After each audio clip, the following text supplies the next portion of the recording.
동물이 열매를 먹으면 씨앗은 소화가 안 되죠. 덕분에 동물의 배설 활동을 통해 가지고 씨앗이 멀리까지 퍼지게 되는데, 이 커피도 실은 커피체리라는 열매의 씨앗이거든요. 그래서 과육은 소화가 되는데 커피는 그대로 배설이 돼요. 그리고 이 똥으로 나온 커피를 굳이 건져가지고 먹어본 사람이 있었고, 그렇게 발명이 된 게 바로 루아 커피죠. 이 말레이시아의 사양 고양이가요, 잘 익은 커피 체리를 골라 먹는다고 해요. 그리고 위장에서 발효 과정을 거치게 되면서 특유의 향미가 커피에 더해지고요. 특히 수컷은 발전기의 사향이라고 성분이 따로 나와요. 이게 향료나 약재로도 쓰이는 성분인데 요것도 커피에 묻어가지고 나온다는 거죠. 뭐 다 좋아요. 지금이야 맛을 아니까. 근데 이거 처음 먹어본 사람은 왜 먹은 건지 모르겠어요. 어쨌든 루아 커피가 돈이 되니까 사양 고양이 말고도 커피똥 싸는 동물이 없나, 동물의 똥커피를 찾아 먹고 다니는 사람들이 생겼어요. 그렇게 하나씩 이렇게 집어먹어 보면서 발견이 된 것 중에 하나가 코끼리 똥커피예요. 이거를 만들려고 하면 조건이 있습니다. 코끼리의 서식지랑 커피의 재배지가 겹쳐야 되거든요. 이 조건을 만족하는 지역이 많지가 않아요. 당연히 희소할 수밖에 없는 커피고요. 전 세계에서 가장 비싼 커피로 취급이 되고 있습니다. 여기에 그치지 않습니다. 날짐승의 똥까지 주워다가 먹고 있어요. 브라질의 자쿠버드라는 새가 있습니다. 얘도 커피 열매를 먹어요. 자쿠버드라 그런지 자꾸 농장에 날라와가지고 커피를 따먹었어요. 해가지고 사냥꾼을 풀어가지고 엄청나게 잡으러 다녔어요. 그러다가 이게 멸종 위기종까지 가가지고 지금은 보호종이 되고 사냥을 못하게 됐어요. 근데 여기서 또 누군가가 발상의 전환을 한 거예요. 요것들이 농장에 피해를 준다고만 생각하지 말고 요놈의 자식들을 좀 이용을 해보자 해가지고 똥을 집어 먹어보죠.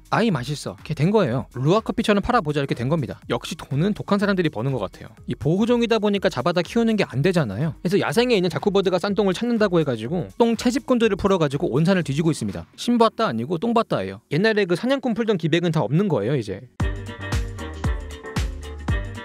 자, 이게 깨끗한 물이 부족했던 과거에 우리는 물을 가공해가지고 마셔야 됐어요. 발효를 시켜가지고 술로 마시기도 했고요. 팔팔 끓여가지고 마시기도 했죠. 근데 뜨거운 물은 또 맛이 없다 보니까 차나 커피로 우려 먹기도 했고요. 세계는 이 물을 가공하는 방식으로 크게 두 개의 지역으로 구분할 수 있습니다. 주로 차를 마시는 동양과 커피를 마시는 서양이죠. 물론 미국의 영향을 많이 받은 한국은 커피를 마시는데, 한국인이 제일 많이 마시는 음료가 커피예요. 탄산 음료보다 많이 마셔요. 커피의 소비량으로 봐도 전 세계에서 5손가락 정도에 들어갑니다. 지금도 소비량이 늘고 있어요. 또 카페 시장의 규모도 세계에서 3번째로 큽니다. 누구를 만날 때 카페만큼 만만한 장소가 없어요. 모든 만남이 카페에서 시작이 돼요. 사실상 카페가 도시 인프라로 기능을 하고 있죠. 시골 구석에를 가도 카페는 발에 치이는데, 반대로 차를 파는 차 전문점은 거의 찾기가 힘들어요. 그나마 공차 말고는 거의 없다고 봐야죠. 그리고 커피가 또 추출하는 방법이 다양하죠. 거름망 위에다가 원두가루를 올린 다음에 뜨거운 물을 붓는 드립 커피가 있고요. 차가운 물을 한 방울씩 떨어뜨려 가지고 아주 오랜 시간 동안 추출하는 콜드브루가 있죠. 더치커피라고도 하는데 거의 10시간 정도 걸리는 걸로 알고 있어요. 그리고 아예 거름망 없이 원두가루랑 물을 섞어가지고 같이 끓인 다음에 나중에 커피 가루만 따로 분리해내는 프렌치 프레스가 있고요. 말고도 너무 많은 게 추출 방식이 있는데, 보통 카페에서 제일 많이 쓰는 방식이 에스프레소죠. 대부분의 카페에서 파는 대부분의 커피는 에스프레소가 베이스예요. 근데 이 에스프레소가 굉장히 쓰죠. 그래서 여기에다가 물을 타가지고 마시는 게 아메리카노고, 물 대신에 우유를 타면 라떼가 되고요. 그리고 이 우유를 뜨거운 스팀으로 지지면 이렇게 보글보글 끓으면서 이렇게 우유 거품이 생기는데, 이 거품을 두껍게 쌓아 올리면 카푸치노가 되는 겁니다. 인중에 거품으로 칠하고 길라임시 되고 하는 거죠. 그리고 이 에스프레소 추출의 핵심은요, 고온과 고압이에요. 뜨거운 물을 높은 압력으로 쏩니다. 원두 가루에다가. 과정에서 뜨거운 물이 원두를 빠르게 통과하면서 짧은 시간 동안은 커피를 우리는 거죠. 추출하는 시간이 보통 30초가 좀 안 돼요. 더치커피 10시간 동안 짜는 거 생각하면 그냥 찍 뱉는 거죠. 신선한 커피를 그때그때 빠르게 뽑을 수 있어가지고 카페에서도 쓰기에 좋은 방식이죠. 회전율이 잘 돌아가니까. 이 에스프레소를 처음 개발한 게 이탈리아거든요. 에스프레소 기반 커피를 세계적으로 마시는 걸 생각해봤을 때 이탈리아가 현대식 커피의 아버지격이라고 볼 수 있는데, 이탈리아는 지금도 에스프레소 원액을 그냥 그대로 마시죠. 에스프레소에 물을 타가지고 아메리카노로 먹는 거를 정말로 싫어해요. 미국이 커피를 망쳤다고 생각을 해요. 참고로 이탈리아가 남부에서는 원두를 세게 볶거든요. 바싹 태운 만큼 이렇게 쓴맛이 강하겠죠. 해가지고 설탕을 조금 타먹는다고 해요. 이탈리아 사람이라고 다 에스프레소를 그냥 원액 그대로 세게 먹는 게 아니에요. 근데 에스프레소가 또 독하다 보니까 이탈리아에서도 아침엔 잘 안 먹는다고 해요. 공복이라서. 보통은 아침에는 라떼나 카푸치노를 마신다고 합니다.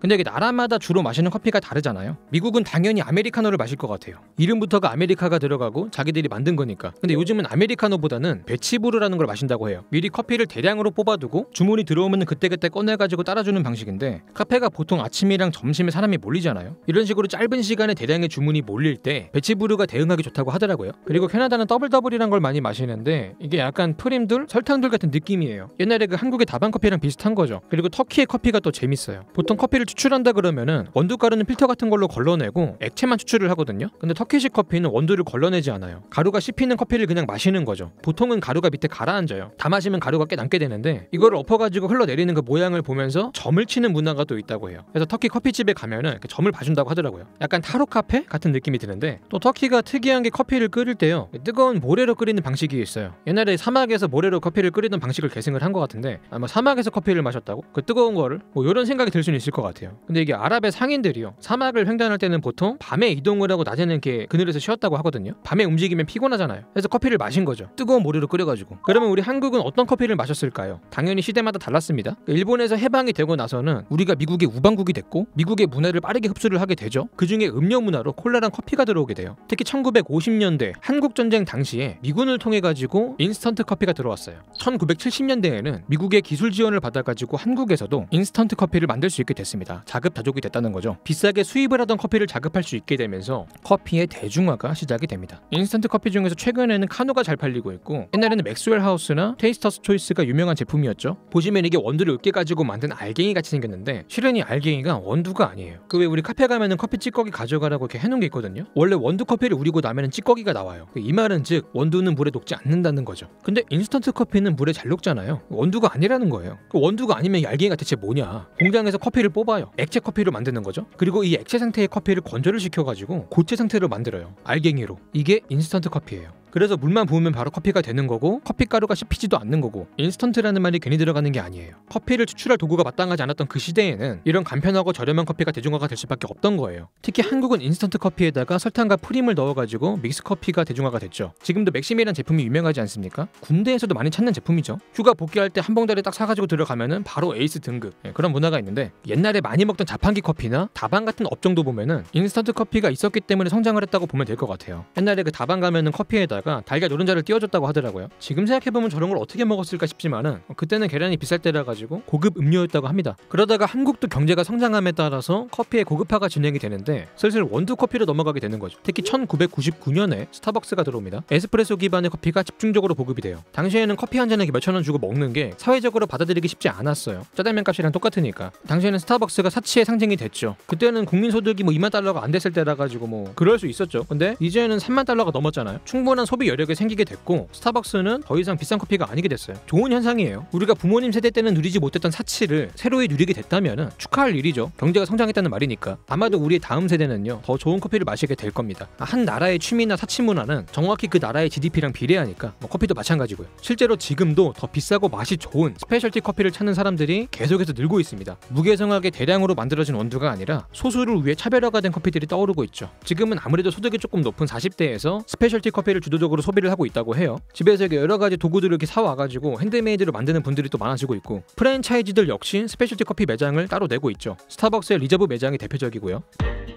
자, 커피가 처음에 생산이 돼가지고 우리 목구멍으로 넘어오기까지 과정을 한번 볼게요. 이게 앞에서 원두는 커피 체리 열매의 씨앗이라고 했죠. 이 열매의 과육을 떼어다가 버리고 씨앗만 따로 분리하면 이게 생두가 돼요. 보통은 녹색을 띠게 되는데, 이 생두를 볶아내면 원두가 됩니다. 그리고 갈색으로 변하죠. 이 원두를 갈아가지고 가루로 만들고 물을 부어가지고 우리는 게 커피고요. 보통 생산국에서 만들어진 생두는요, 소비국에서 수입을 해다가 로스팅 공장으로 보내게 됩니다. 이 로스팅 공장에서 생두를 볶아내고요, 오래 구울수록 진한 갈색이 되고 더 쓴맛이 나죠. 대형 프랜차이즈는 보통 원두를 세게 볶아요. 커피 고유의 향을 죽이고 탄맛으로 통일을 시킵니다. 아무래도 프랜차이즈는 어느 매장을 가든 똑같은 맛을 내야 되다 보니까 그냥 다 태워버리는 거야. 프랜차이즈가 맛이 없다고 하는 이유가 있습니다. 그리고 이 단일종 원두를 그냥 팔기도 하지만은 보통은 여러 원두를 섞어가지고 파는 게 일반적이에요. 이거를 블렌딩이라고 하거든요. 물감을 섞어가지고 좋은 색을 찾듯이 어울리는 원두를 섞어가지고 좋은 맛을 찾아내는 작업이에요. 근데 보통 프랜차이즈는 조금 다른 이유로 블렌딩을 해요. 맛의 통일성이 목적인데, 이게 매년 커피가 작황이 다르다 보니까 들어오는 원두의 품질이 매번 달라요. 이거를 그대로 팔아버리면 맛이 달라지겠죠.